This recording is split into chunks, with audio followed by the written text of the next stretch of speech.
Okay, I think we may start. So good evening, good afternoon, good morning for everybody. Let's start our next seminar of Quantum Technology Center of Moscow State University. And first of all, I would like, as always, announce next seminar. So next week at the same time, we will have our speaker will be Joan Lareda from Center for Nanoscience and Nanotechnology in Paris. And he will talk us about solid state-based sources of non-classical light. Okay, and now our speaker is Stanislav Straupe from our Quantum Technology Center, and he will talk us about quantum state engineering and tomography with high-dimensional spatial states of photons. Please. Yeah, thank you, Kostya, for the introduction. So I'm also from the Quantum Technology Center of Moscow State University, as our previous speaker last week. And actually, when I was choosing the topic for my talk, I was focusing on something which may be interesting to our colleagues in this BRISC project, especially maybe for the Brazilian team. So I decided to give an outline of some large amount of work which we have done over the recent years towards quantum state engineering, measurement, and other games with spatial states of photons. So here is an outline. First, I will start with an introduction to the tools which we use to do quantum state engineering. It's basically a spontaneous parametric down conversion with the shaped pump. So we do beam shaping with the pump, and you'll see what it gives considering the spatial state of the down converted photons. And then I will switch to some application of these high dimensional states, mainly in tomography. So I will briefly discuss several of our recent works on quantum state and process tomography of high dimensional quantum states. So first, let's start with the beam shaping techniques. So I believe that all of you are more or less familiar with the Paraxial spatial modes. So these are the solutions of the Paraxial wave equation. If you do it in polar coordinates, you get what is called Laguerre-Gaussian modes. If you do it in Cartesian coordinates, you get Hermite-Gaussian modes. They are basically quite similar. One can express each group of these modes via a linear combination of the other one. And Laguerre-Gaussian modes, they usually have more attention because of their peculiar property of having orbital angular momentum. So this Laguerre-Gaussian beam, it has a topological charge with an integer index L over here. And this index, it corresponds to an orbital momentum of L times h bar per photon in this beam. And so it means that this spatially structured beam, they possess not only momentum which is associated with polarization, but also the orbital angular momentum. So let me first introduce you to some of the techniques people usually routinely use in the laboratory to produce and detect these kind of beams. I'm pretty sure that many experimenters here are familiar with them, but nevertheless, I think some introduction will be necessary.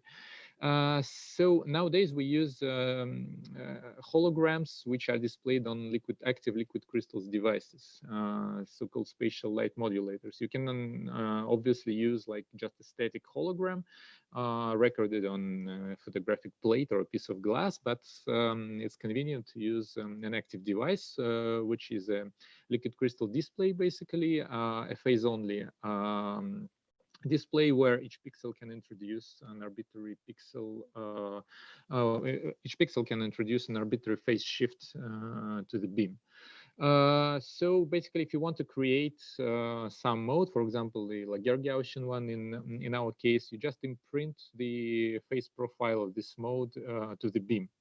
But if you want to do it nicely, first of all, you should get rid of the noise which comes from the light which is not diffracted, since the filling ratio of the spatial light modulator, for example, is not 100%. There are always gaps between the pixels in the first place. So if you want nice beam shaping, you have to work in the first order. And there are also other reasons to do that. So if you want to work in the first diffraction order, you add a blazed phase grating to this phase mask, to this hologram, and get something like this, which not only impinges the desired phase on the beam, but also shifts all the intensity to the first diffraction order. And in this way, you can do arbitrary phase modulation. But one can easily show that phase modulation is not enough. And if you want to do nice beam shaping, you have to also have amplitude modulation. So if you want to do amplitude modulation with the phase-only device, and most of the spatial light modulators on the market, they are phase-only, you have to do some tricks. And the trick is that you take this blaze grating and you sort of modulate it. You modulate the depth of this grating and get something like this. And this hologram, it has different diffraction efficiency depending on the depth of the modulation. So the bright parts, they diffract almost everything into the first order, and the dark parts, they diffract everything to the zeroth order. So this thing act as an effective amplitude modulation. And there are algorithms which allows you to calculate the hologram, which will actually result in almost perfect beam shaping. So given a plane wave, for example, on the input, you can design a hologram which will give you an arbitrary complex valued field on the output in the first diffraction order. Well, usually you don't have a plane wave on the input, you have a Gaussian beam, but, well, you can always correct for that. And that means that you can generate almost perfect,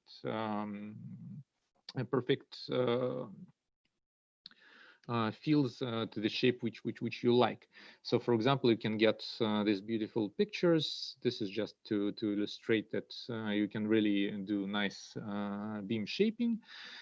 So there is no problem to convert, say, a large Gaussian beam to whatever mode you like. And this is not necessarily need to be a particular mode. It can also be a superposition.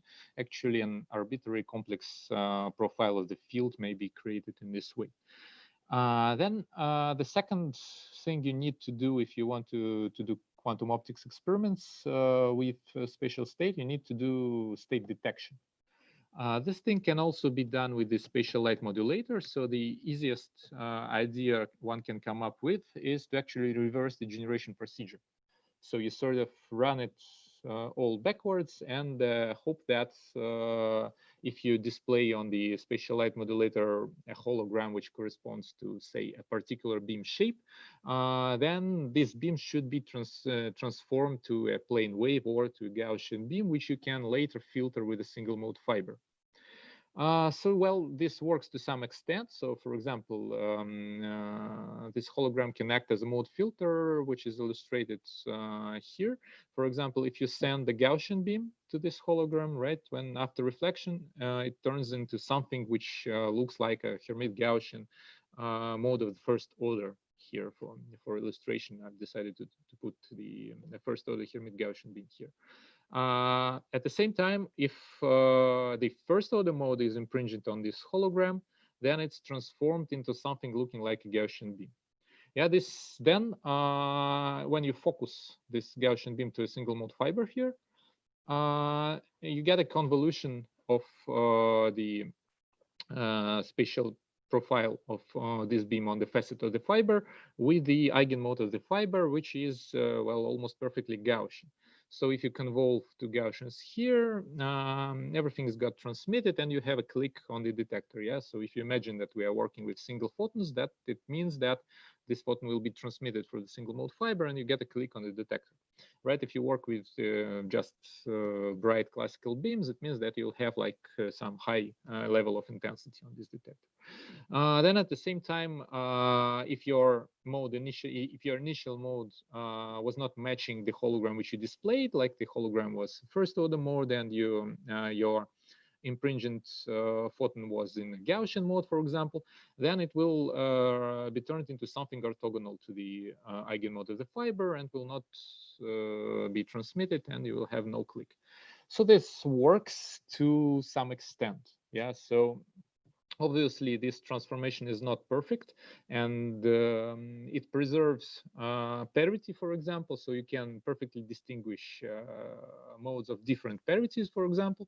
You can also almost perfectly distinguish modes with different orbital angular momentum for similar reasons. But the radial structure of the beam, for example, if we are talking about Laguerre-Gaussian beams, it's not perfectly transformed in such kind of detectors. So we did some research using techniques from detector tomography to characterize how well this device performs.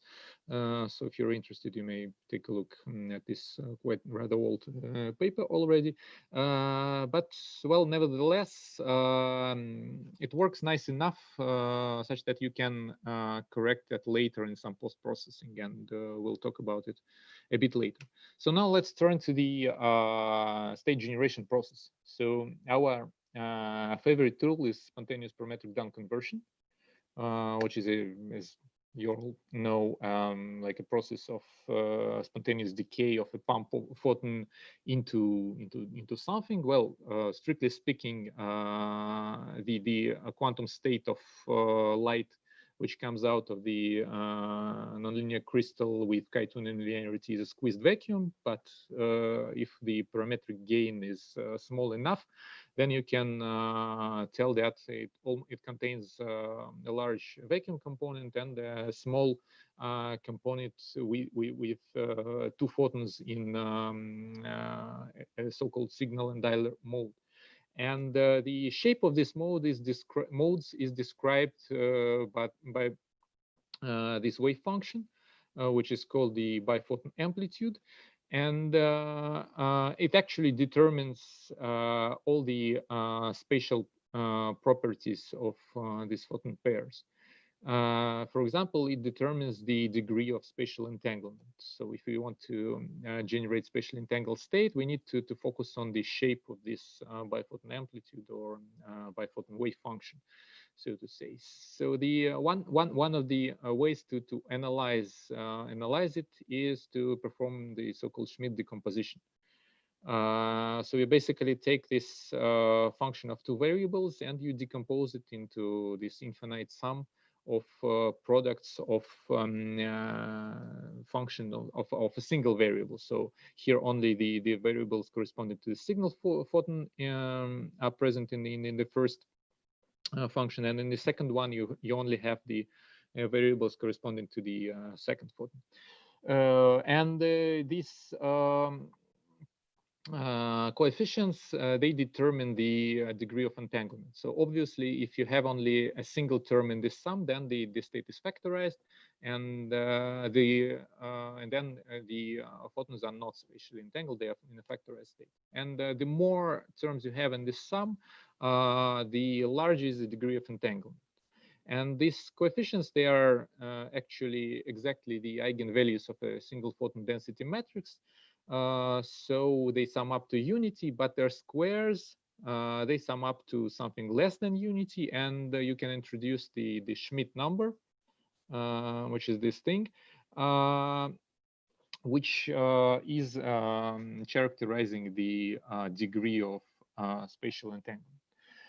And fortunately for SPDC, you can almost analytically calculate this thing. So if you look at the biphoton wave function, it consists basically of two parts. The first part is the spatial profile of the pump. So this is the spatial spectrum of the pump beam, actually. Yeah, and usually it is Gaussian, right?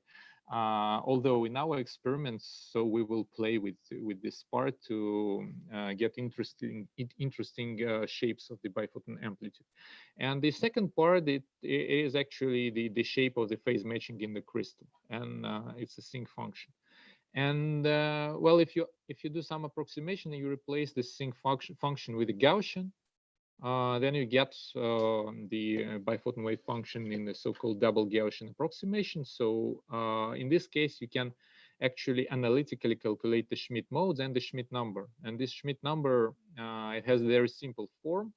And actually, it is equal to unity if and only if the waste of both of these Gaussians are, the weights of both of these Gaussians are exactly equal.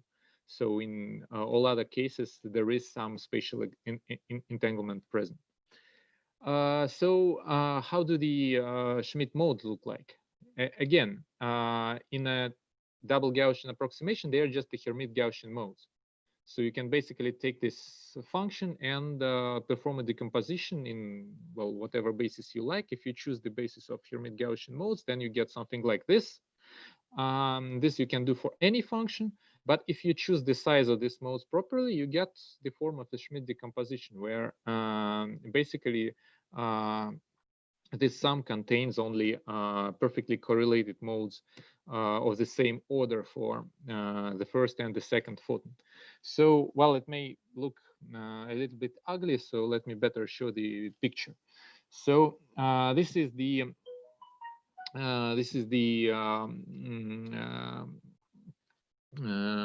histograms showing the mode weights of signal and idler photons on the x and y axis, depending on the shape, depending first of all on the Schmidt number. So for this case, the Schmidt number is around 6.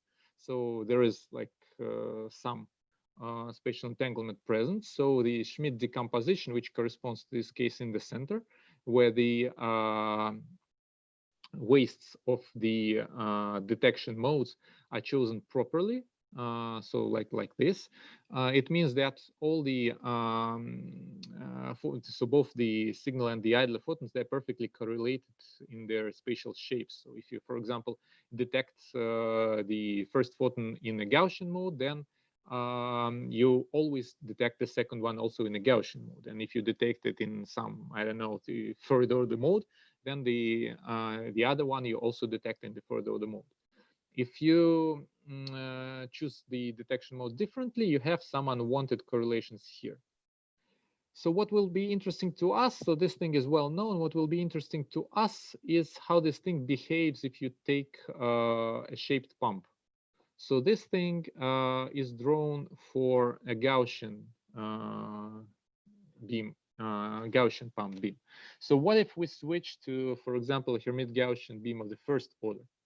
So then we have something like this, and you may see that the transformation is quite interesting. So you get equally weighted modes, which are on the next to the main diagonals, right?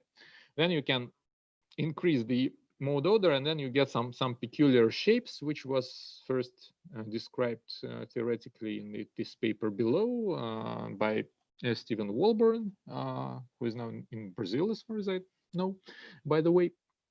But the interesting thing actually happens if you go into the regime where the Schmidt number is low.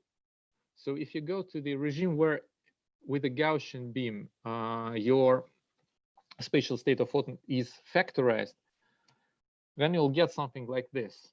So for a Gaussian beam, you have both photons in a separable state, and the spatial shape of the separable state is just a product of two Gaussians. But then if you switch the pump mode to Hermite-Gaussian beam of the first order, you get something like this. And this thing is actually a spatial Bell state, as I will show you in a minute. Then again, you can increase the order of the mode, and you get interesting distributions. And the main property which I want to stress here is that all the coefficients of this Schmidt decomposition, except like very few ones, are exactly equal to 0. This is, of course, an approximation, because we made an approximation by replacing this sinc function with a Gaussian one. So in reality, you will have something here, but it will be small. So compared to all other cases, for example, here on the left side and on the right side, you have the dimensionality of the spatial state, which you can control. So, for example, this thing is one-dimensional, so you only have a Gaussian beam and exactly zeros everywhere. This thing is two-dimensional, and so on. And this dimensionality is under your control. So that looked very interesting to us, and we decided to do this experimentally. So this is the setup which I will more or less use throughout the whole talk. So let's take a look at it. We have a diode laser, the blue pump. Then we have a long PPKTP crystal. It has to be long because to reach the single mode regime, you have to focus the pump beam such that the Rayleigh length for the pump is equal to half the length of the crystal. So if you want to have a really single mode regime, you need to take a longer crystal such that you don't have to focus too tightly. Then we have the spatial light modulator in the pump. Here it is. So the first spatial light modulator allows us to shape the pump as we desire. And the second spatial light modulator, it's here. It allows us to perform mode resolve detection. So we use two parts of the same SLM as two independent detectors. So in the signal arm and in the idler arm, we have its separate phase holograms, which allows us to actually perform arbitrary projections on the on each part of the beams. And then we focus all that to a single mode fibers to perform spatial filtering, and then it goes to photon counters. So first of all, we tried to reach a single mode regime, which turned out to be not exactly possible because in reality you never have the single Schmidt modes, at least unless you force your phase matching to be Gaussian. In this case, you have to make some correction, and the real Schmidt number is a little bit larger than 1. So it was something like 1.7, as far as I remember, in this experiment. And so we decided to work in this regime, which corresponds to a pump beam waste of 30-something micrometers.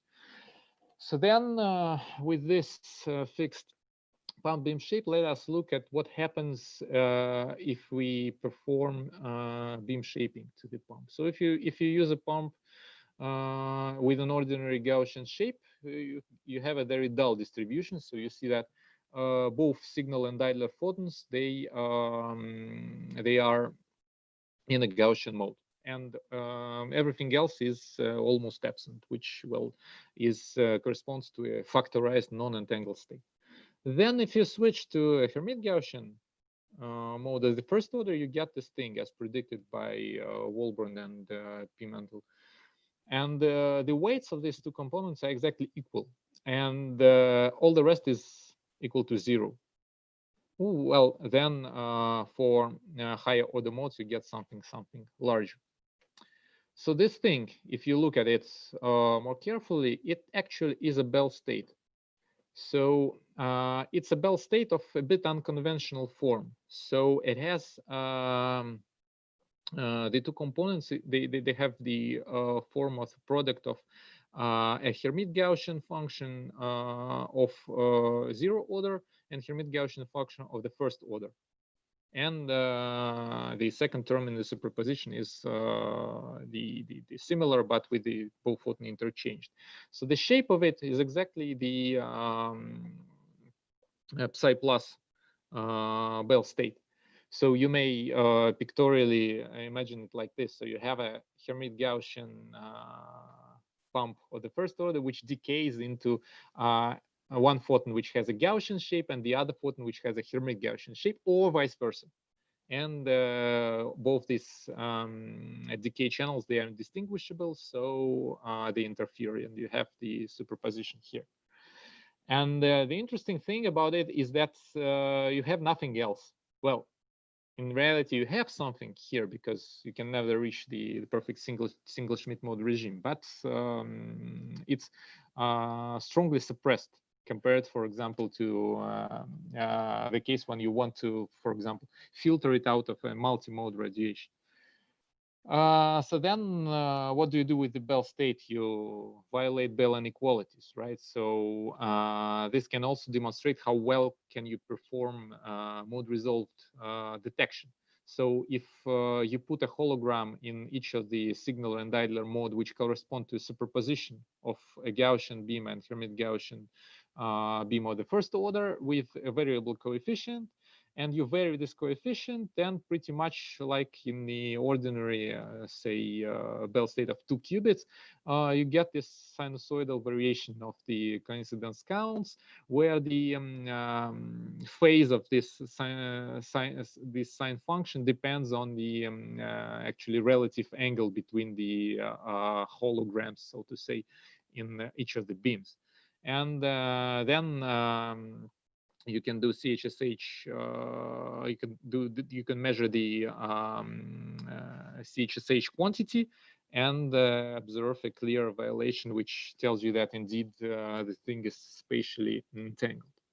So then we performed full state tomography, and depending on the dimensionality, it looks more or less nice. So if you restrict yourself to the subspace of Gaussian beam and first order Hermite-Gaussian mode, then this is a state which indeed looks like what you expect from the Bell state, with some artifacts in the imaginary part, but still the fidelity is quite nice. If you, however, increase the dimensionality of your detection, and you add higher order modes, you see that actually this is not exactly the Bell state, because it has non-zero coefficients for higher order modes, which is due to the fact that these Hermite-Gaussian modes, they are Schmidt modes only up to some approximation, which never holds in reality. And so this thing, you can never get rid of them, and so increasing the dimensionality, the fidelity drops, which is always observed in this kind of experiment. But still, you may see that almost all the population is limited to the small subspace of low order modes, which is interesting. Then, okay, well, a single Bell state is probably nice, and the nicest thing about this tool that it doesn't require any post-selection, because how people usually generate spatial Bell state, they take a highly entangled state with a large number of modes in the Schmidt decomposition, and they just filter out a pair of modes which they like. And this thing is obviously very inefficient, because you lose a lot of brightness, right? Because not all of your photons are in a state you desire. You lose like a large part of it. And here you don't need any filtering. Yeah, you don't need any post selection. All of your photons, everything which comes out of your crystal, which is quite large PPKTP, and the source can be quite bright. It is all already shaped as you want, so it's already in a specific spatial state. So then we asked ourselves whether we can create something more interesting, whether we can increase the dimensionality, for example, and create higher dimensional entangled state. It turns out that yes, we can. In this case, we decided to work the orbital angular momentum. So we switched from the Hermite-Gaussian modes to the Laguerre-Gaussian modes. And in this case, there is a conservation rule for the process of parametric down conversion. It's actually the conservation of angular momentum. So something which you naturally want to expect in this decay process. So the angular momentum of the pump beam, yeah. So the index of the pump beam is equal to the sum of the indexes for the signal and idler photon. And this is actually, if you multiply it by h bar, this is exactly the conservation of angular momentum. So if you look at this conservation rule, then you can come up with a strategy to create interesting entangled state. For example, if you take a pump with the value of L equals to 0, so it's a Gaussian beam, then the down converted photons will have orbital angular momentum, which should sum to 0. So if, for example, if the signal one has L equals to 0, the other one also has L equals to 0. If the signal one has L equals to -1, you have the other one equals to 1, such that they sum to unity. So you get something like this. If instead you have, for example, L equals to, say, 2, then both these indices should sum to 2. And if you are close to a single mode regime, then all of your photons will tend to have an orbital angular momentum of 1. So we'll have perfectly correlated values of these indices. So then imagine you want to create a GRZ state, for example. Yeah, so it's something which has something which is a maximally entangled three-dimensional state. Then you take a pump beam, which is a superposition of all these three alternatives, and you choose the coefficients of this superposition such that the weights of these bright spots should be equal. And then it will allow you to get something looking like a GRZ state. Yeah, so for example, if your target state is something like this, yeah, well, it's not exactly a GRZ state, right? It's well, it's a bipartite three-dimensional state, yeah. So it's GRZ should be well, it's a maximally entangled three-dimensional state, but I'm not sure. I don't know if it has any name, but the idea is that you have two maximally entangled systems of dimension 3. So all you need to do is to choose the coefficient of the pump beam appropriately, right? So you take a pump to be a superposition of 3 lowest order Laguerre-Gaussian modes, like with L equals 0 and ±1. And then these coefficients, they were found actually by an optimization procedure because, well, analytically, you can solve it analytically, but it will never produce the exactly equal coefficients for this state. You will never get a maximal entangled state, and if you want to do that, you'll need to do some optimization. So numerical optimization gives you this coefficient, and the state you generate looks like this. So the interesting thing here is also that you have all the spatial states actually localized to 3 modes, and all the rest is almost 0. And if you focus only on the values of orbital angular momentum equals to ±1 and 0, this thing will look like an ideal maximally entangled state. And the pump beam which generates this thing, it looks like this. You can also do state tomography and make sure that this thing really doesn't have almost any contribution from undesired mode. So it really looks like a nice maximally entangled state. Well, we also did some high-dimensional version of Bell inequalities, which in this case are called the CGLMP inequalities, and they are violated, but there's nothing so special about it. Just tells you another way to tell that this thing is maximally entangled, which is also obvious from the tomogram which I'm showing you. So these tricks you can play actually with any dimensionality. So for example, you can choose your state to be 4-dimensional or 5-dimensional or whatever. So the dimensionality here is something which you can play with. So you sort of choose the dimensionality of the state you like, and we can calculate the pump beam shape, which will output the maximally entangled state of this dimensionality. And it will have equal coefficients in the superposition of, say, the lowest 5 modes and 0 everywhere else. Yes, so we should look at this anti-diagonal. It will always have some garbage here, but this garbage can be post-selected later. Yeah. And if you look, for example, this 4-dimensional case, then it was actually discovered a long time ago and called a vortex pancake by a group of Juan Torres. And it called a vortex pancake because the pump beam which you should use to generate something like this, it looks like a pancake stuffed with vortices. Yeah, so these small dots here in this beam, they are phase singularities.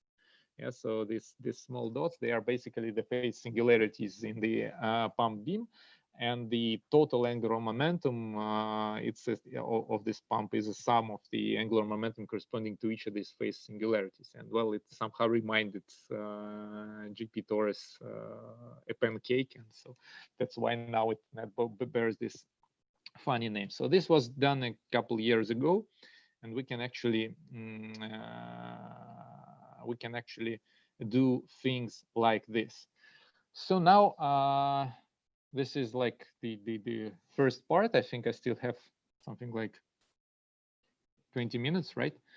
So if you want to ask any questions, you may do it now, or I will switch to the detection part and talk more about what can you do with these states interesting for quantum information and to quantum tomography in particular. I think if you have some short questions, you may ask now, and some discussion. Let's move to the end of seminar. So any short questions?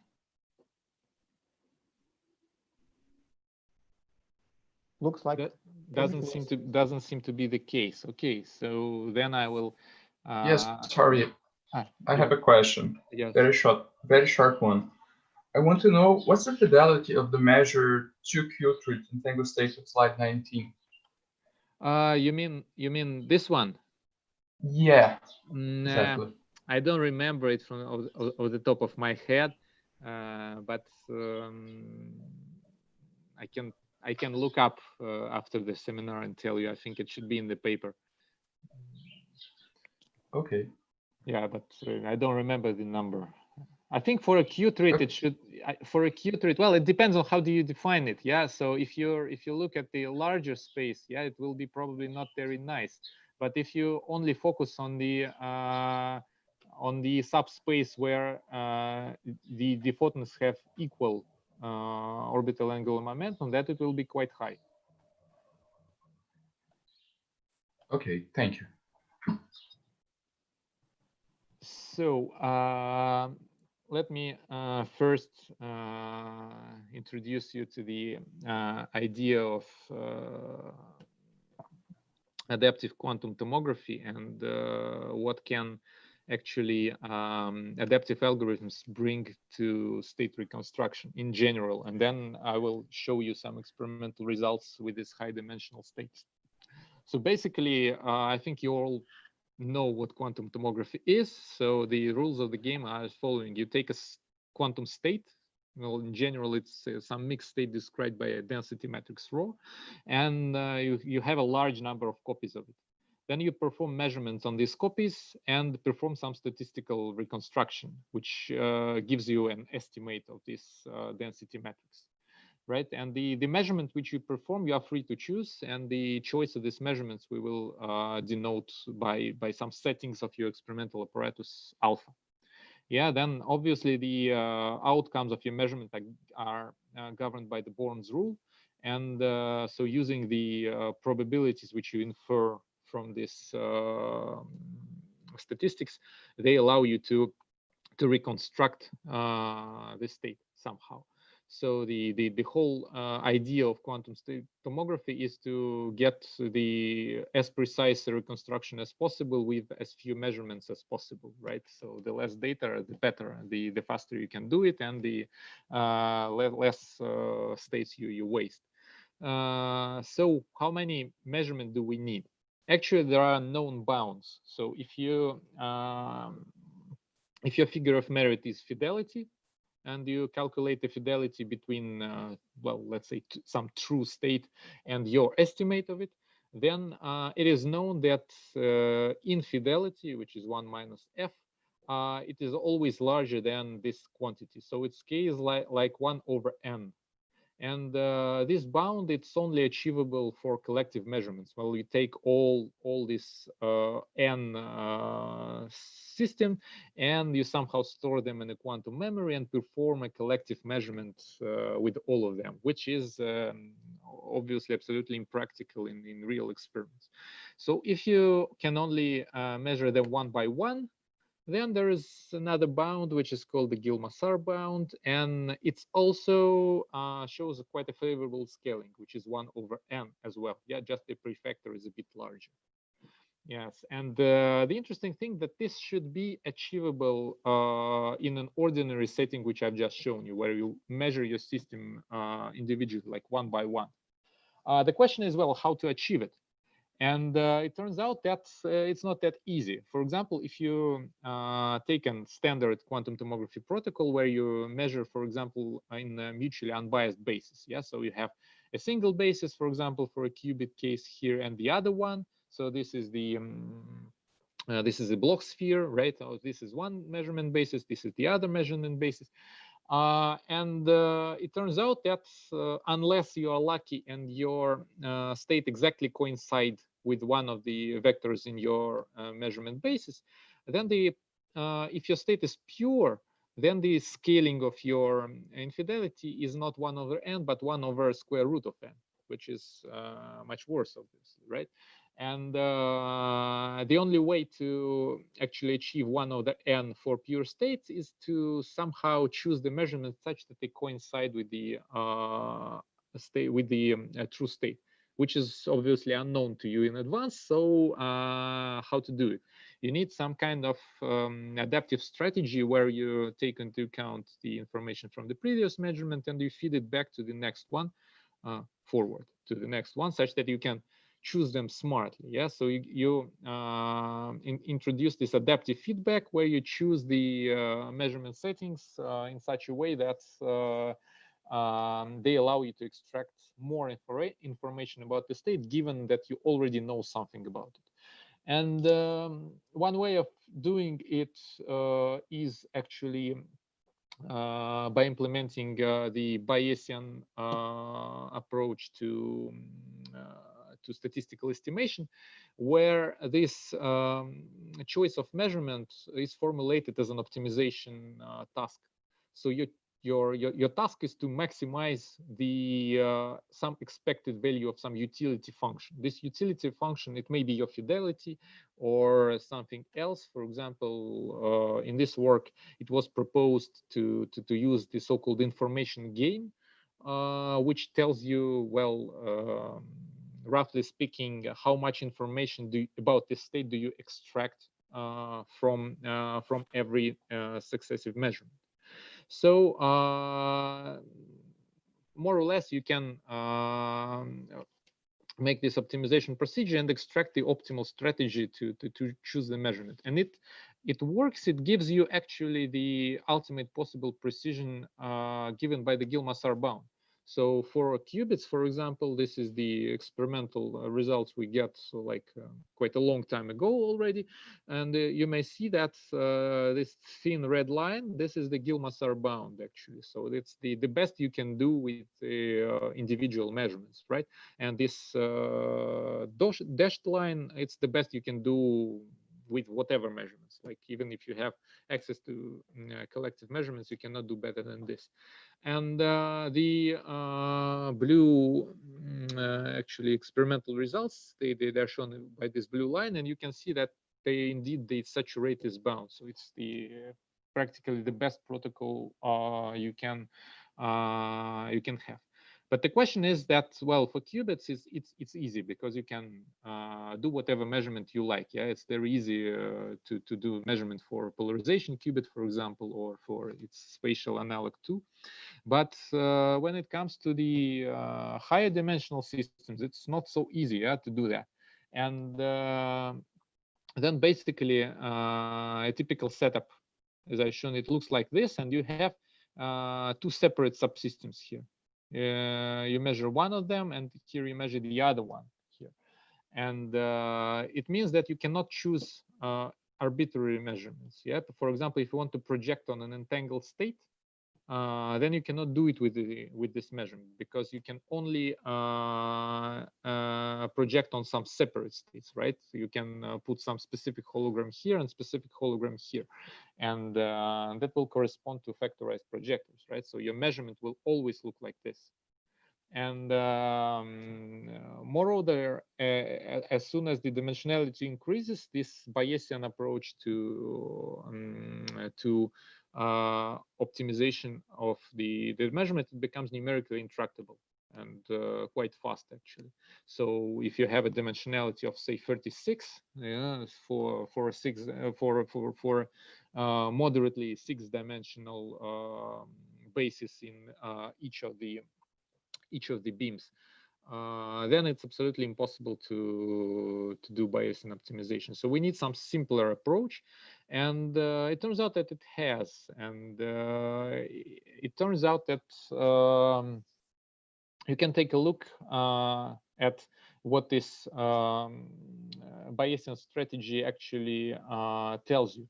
It tells you that the most important measurements are those which have low probability outcomes. For example, if this green arrow here is the true state of your qubit, for example, then it turns out that the numerical optimization tends to provide you the measurements which either coincide with this state and they have close to unity probability of outcomes, or they point in the opposite direction. So they have almost zero probability for these outcomes to be observed. And at the same time, again, if you look at the mutually unbiased basis, again, the best possible choice is then one of the basis vector coincides with the true state. Yeah, in this case, you'll have all the others are orthogonal, and they have very low outcome probability. And the heuristic here is very simple. So if you observe something which is not very likely, right? So it is something surprising, and it gives you more information if you observe it. So actually, you should look closely at the most improbable outcomes, because if you observe them, then it gives you the most information.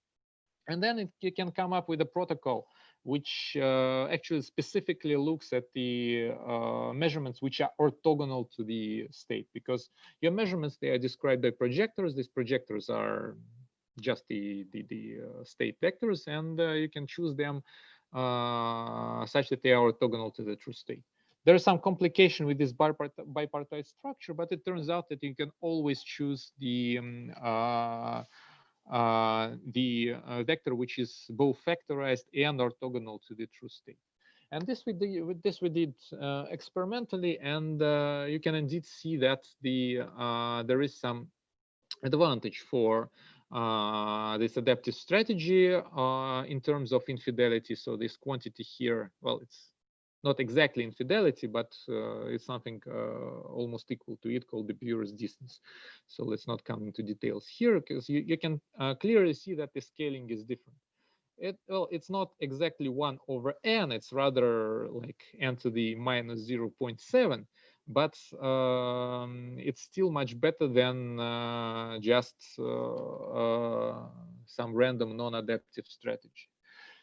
Well, if you switch to a higher dimensional state, it turns out that this advantage turns out to disappear. But this is basically not because the adaptive strategy ceases to work, but because your state becomes mixed.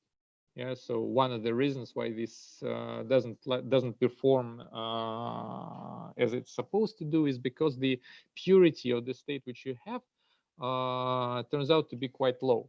Yeah, at this point we should be a little bit surprised, because, well, since it's a biphoton state, then it's supposed to be pure, right? Because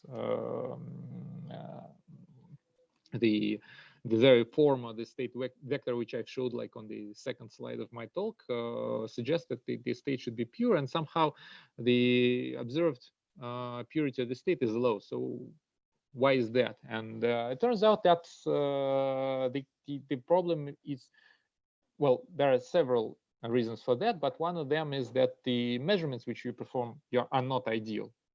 And so the last, I think, thing which I have time to tell you is how to use neural networks to perform better measurements in this spatial domain.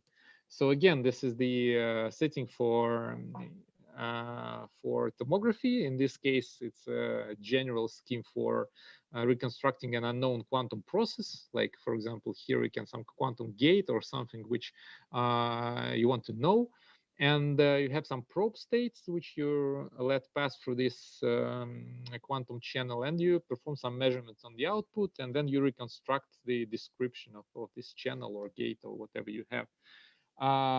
So in reality, unfortunately, you have what is called state preparation and measurement errors, or SPAM errors, which means that, well, first of all, your probe states are not exactly prepared in the state you expect them to be, and then second, the measurements are, well, probably not exactly corresponding to the projectors you expect them to be corresponding to. So they are both corrupted. Yes. So, and that will obviously affect the results of your statistical reconstruction, because you don't take these systematic errors into account. You have no way actually to access them. So what do you want to? So how can you solve this problem, right? You need to somehow reconstruct the ideal situation. So you want to have a one-to-one correspondence between these noisy probe states and noisy measurements with some ideal probe states and ideal measurements. And well, denoising is one of the tasks which neural networks are known to be good at. So we decided to try to train a neural network to actually perform this denoising procedure. So for example, if you can prepare some subset of probe states, for example, like pure Gaussian or Laguerre-Gaussian beams, yeah, without any superpositions, because superpositions are tricky to prepare, and pure modes are easier to prepare. Yeah, so if you can prepare some probe states which can be used as a training set, then you may expect that you can train a neural network on this training set, and that it will be able to sort of correct the noise even for some states outside the training set. And this turns out to be indeed the case. So in this case, actually, you don't really need the need spatial entanglement. So this was a single photon experiment. So you just take a single photon out of this pair, you let it pass through a single mode fiber, and then you shape it with a hologram. And on the preparation stage, when we prepare the probe state, we used both phase and amplitude modulation, which outputs almost perfect probe states, which we use as a training set. And on the detection part, we intentionally use only phase masks, so we don't use any amplitude modulation, which works poorly. But well, the very idea was to use the neural network to correct for this poor behavior of the phase mask. So then you focus it to the single fiber and go to the detector. So for example, imagine that you prepare the superposition like this. So it's some weird superposition of 6 lowest order Hermite-Gaussian modes. So if you perform state reconstruction and then draw the intensity without any correction, it will look like this, which has, well, obviously something in common, right? And that's why we can actually obtain all the previous results, because this measurement they work more or less, but it still is not very similar to what you want to expect. And then if you train the neural network, I will show you how it looks like in the next slide, and you process this data, yeah, the classical output with this neural network, then the state looks much closer to what you expect, to what you prepare. Yeah, they're almost identical. So the network, it's very simple. So we worked with in the 6-dimensional subspace. So we had 36. So we had 36, which is 6 squared neurons on the input layer, and we had 36 neurons on the output layer, and we had 2 hidden layers with like a lot of neurons. And the inputs to this neural network were actually the probabilities of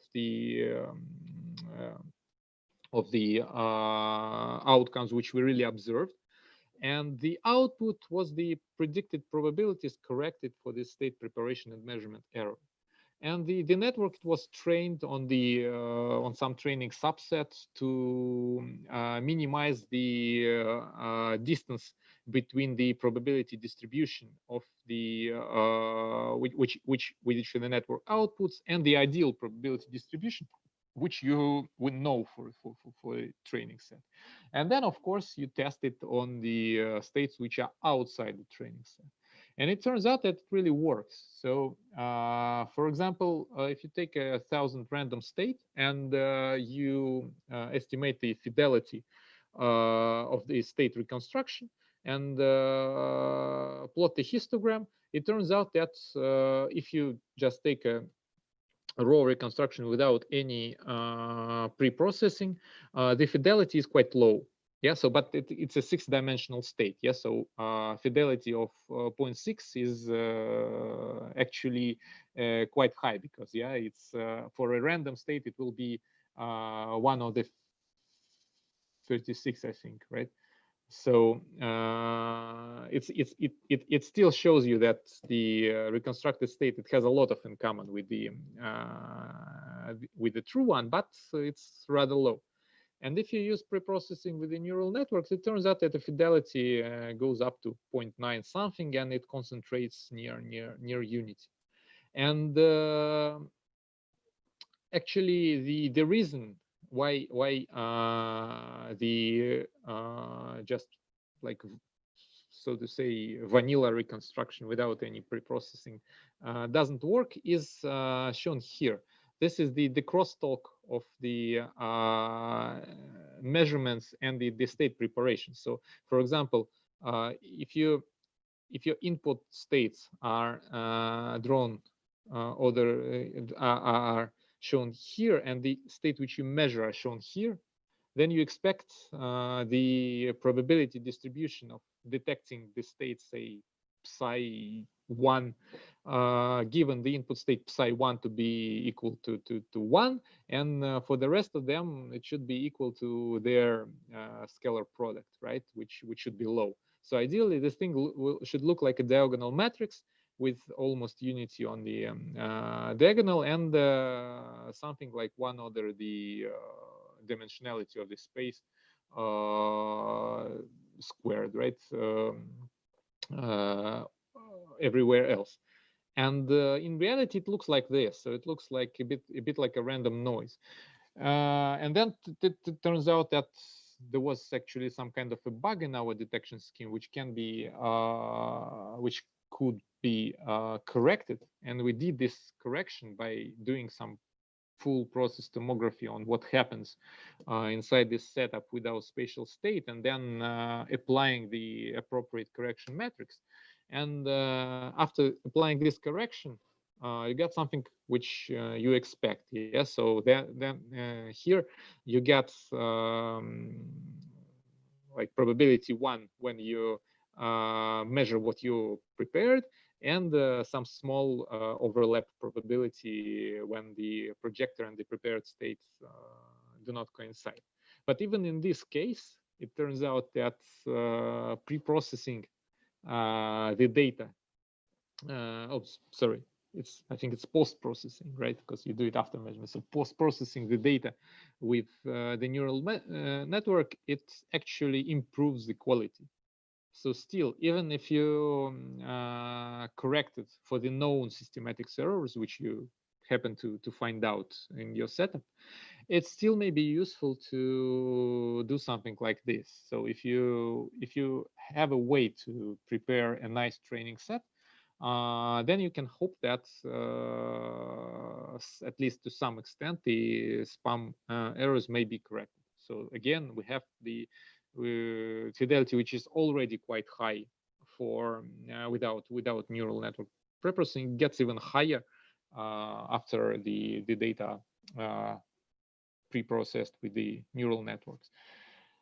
And well, I think Kostya will stop me now. I have one more experiment which I planned to show you, but probably I'm out of my time. So I'm okay. Yes. Ready to. Yeah, I'm ready to answer any questions which you have. Okay. So Sergey Vichanin, please. I have a question practically about first part of your presentation. Okay. High order Lager-Gaussian or like Gauss Hermitian Gauss Lager modes. I know that for usual Gaussian mode we can say about polarization. What does it mean polarization for Gauss-Laguerre mode? Oh, it's actually the same. You have, well, polarization is completely independent of the spatial structure. Yeah, so there are some weird modes where that are called vector modes, where polarization is well, quantum mechanically speaking, polarization is entangled with the spatial structure of the beam, which means that different parts of the beam have different polarization. But in our case, we work with ordinary scalar mode. So in every point of this beam, the polarization is uniform. So it's, for example, it's linearly polarized everywhere. And the orbital angular momentum is something which comes from the shape of the from the shape of the beam. It's not associated with, for example, the spin of the photon, right? It's associated with the spatial shape of the wave function. That's why it's called orbital angular momentum. Orbital momentum is similar to rotation of the phase front. Polarization of rotating. Yes. Or not. No, it's not. It's a different thing, because, for example, you can have a linearly polarized beam, which in the Gaussian case has no angular momentum at all, right? Yes.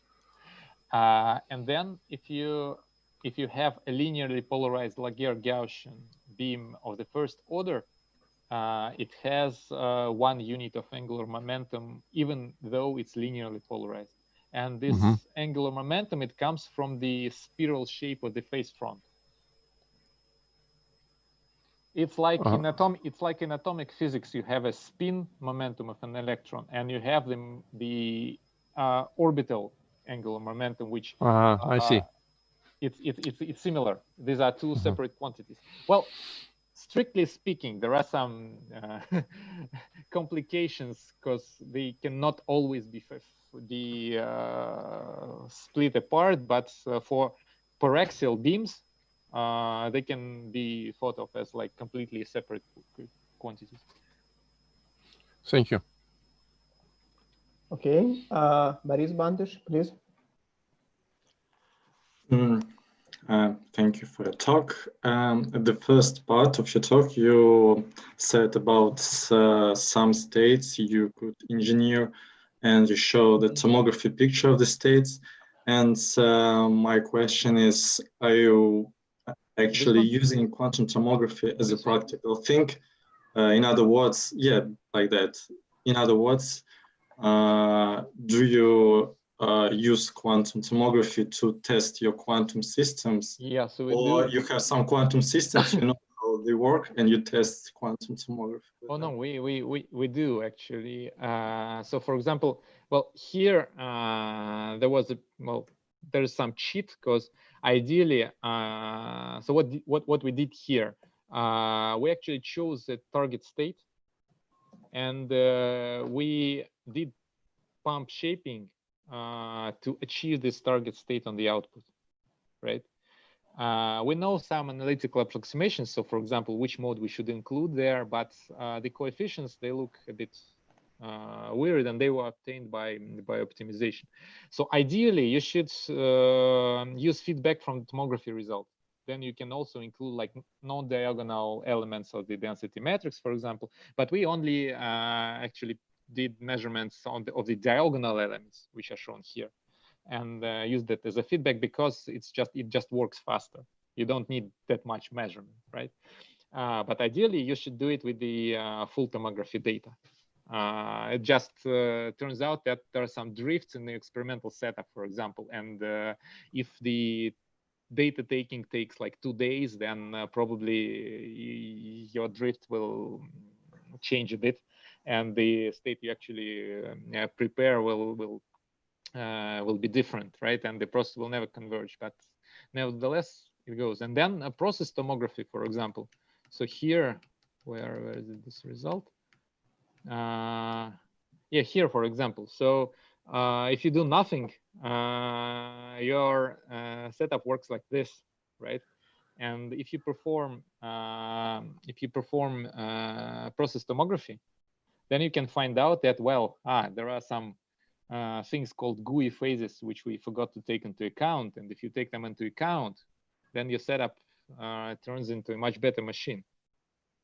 So that is really something which you have to do. And well, of course, you can be smart and understand that from the very beginning. But for us, it worked that way. So we first performed the process tomography, and then they found out the reason why we had the crosstalk between modes of this quantity. Great, thank you. Ranjit, please.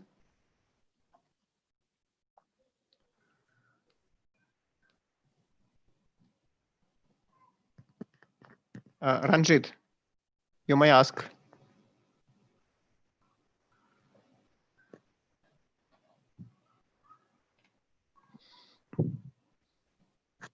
Okay. Konstantin Krasov, please. I have a question about something in the very beginning. You showed generation of spatial Bell states, right? Yes, let me. So, and you said it was psi plus state that you experimentally generated. Yes. And the question is whether, well, how can we make sure that it's psi plus and not psi minus? And does this phase makes any? By state tomography. So you can actually tell them. Yes. And we can, yeah, and later we even came up with some procedure to change this phase somehow. So you can actually, I think you can change this phase to some extent. Okay. But I'm not sure if you can generate, no, you definitely cannot generate all the Bell states here, but well, since they are locally equivalent, and probably you can do it with just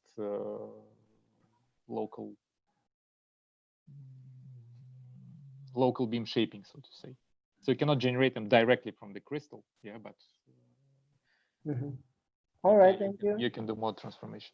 Thanks. Okay, so Ranjit, please now. Sorry, I had some issues with my microphone. So thank you for the talk. I have two questions. First one is, for what purposes do you use orbital angular momentum modes as compared to Hermite-Gaussian modes? Well, the answer is actually there's no difference. There's no big difference between them. The only practical thing about orbital angular momentum modes in this context, when you don't really exploit any angular momentum, right, is that it's easier to detect Laguerre-Gaussian modes which have zero radial index. When the only non-zero index is the one associated with the angular momentum, they all have the form of a donut, right? Just the size of this donut and the number of times the phase orbits the complex plane when you go around the singularity of this donut. It depends on L. And it's much easier to detect this thing, to make projective measurements to tell them apart than with the radial one. So if you're talking about something like a mode sorter, when you want one of this, if you want a photon with a particular value of index go to one place and the other one go to the other place and being detected there, then it's easier to make a mode sorter for orbital angular momentum than for like a general two-dimensional field. That's it. In this context, I think it's the main reason, because, well, you can think of using this for example, beams in like optical tweezers, but in the quantum optical domain, I think the main reason is just that it's convenient to work with them. And you also have a conservation rule like this, which is nice. Thank you. Second question is, what is the definition of brightness? So could you please explain? Number of photons per second, which your source is capable of producing. And well, what I meant about brightness is that, for example, let me show you. Yeah, let's look here, for example. So you have, if you have large Schmidt number, it means that all your photons, they are distributed along many spatial modes, right? And for example, in this case, if you look at what happens with the Hermite-Gaussian pump of the first order, you also have this Bell state here, but it's not. It doesn't even have the largest values. You also have this coefficients, this coefficients, this coefficients, and so on. And if you want to produce a Bell state, you have to filter this out, which of course can be done with the hologram. You can post-select it, but you will lose a lot of counts. Yeah, you will lose all the signal which goes into these higher order modes. And in this case, all the photons which you have there, they are concentrated in the state you like. And this is what we mean by post-selection free. And the same thing goes like for these modes as well. So here you have everything is concentrated near these three main values of orbital angular momentum, and you have almost nothing else otherwise. Because if you want to create something like this from just an ordinary Dunn conversion, you'll have to filter all the rest of it, because you want the value of the the coefficient of the wave function corresponding to both photons in the with L equals 0 be equal to the value for both photons equals to 1, which means that if you want to generate it directly from the crystal without any pump shaping, you need to have infinite number of modes such that they all have equal weights. Thank you. Okay, any more questions? Please. Yes, please.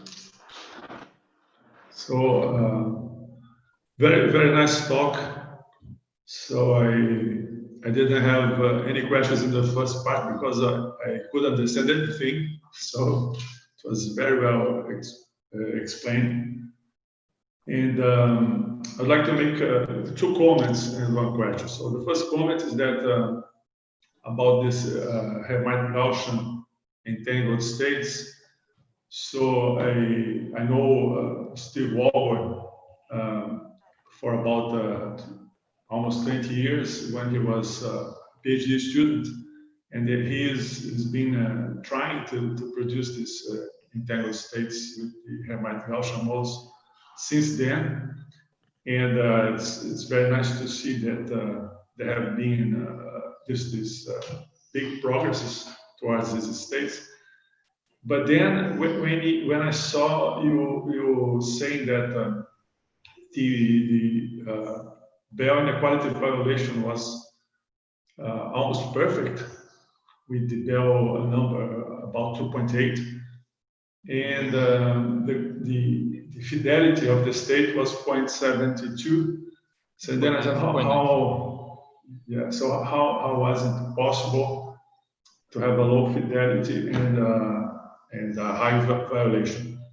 But then I recall that when you perform the Bell measurement, you are post-selecting. Yes, exactly. Stuff, right? Right. And then this was always the main issue: how to get rid of the high order modes contribution. So then when you extend the tomography, so like this, for example. Yeah. So then this makes me see like a movie about this whole story. But anyway, it's a very nice accomplishment to have the generation of this Bell states, because it's in my opinion, it's a very interesting field. And but then another comment is that when I saw your papers in this field, particularly the generation of higher dimensional entangled states by engineering the pump beam, when I saw these papers of your group, and I contacted Sergey for this project, I was thinking about kind of cooperating with you in terms of using stimulated parametric down conversion. That is something that we have been doing recently. And then, so for instance, I wonder if it would be possible to do this stimulated emission tomography. I don't know if you heard about this. So it's just you instead of doing measurements, coincidence measurements, you stimulated some field and then you see the intensity on the other side, and you can infer the correlations from this kind of strategy. And maybe using stimulated emission, we could speed up the tomography and try test different strategies, like you see. So the idea is that using stimulated emission, maybe we could test engineering strategies faster, and then converge to something that in the end would be done in the photon count regimen. So just wanted to comment on that so that you have it in mind. Maybe it's a good, this thing I was wondering that we could maybe do it together. Okay. All right. So and then the question is about this high dimensional state entangled state generation. Mm-hmm. So the question would be, what kind of nice stuff are you planning to do with them? And one answer you have already given, which is studying strategies for tomography and process tomography, state tomography and process tomography. But there must be something else. So do you have some plans? Do you have something in mind? Because there must be many other applications like communications and cryptography. So yeah, well, thank you.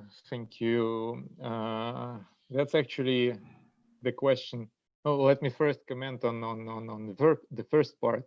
So I think, yes, that stimulated emission tomography can be done.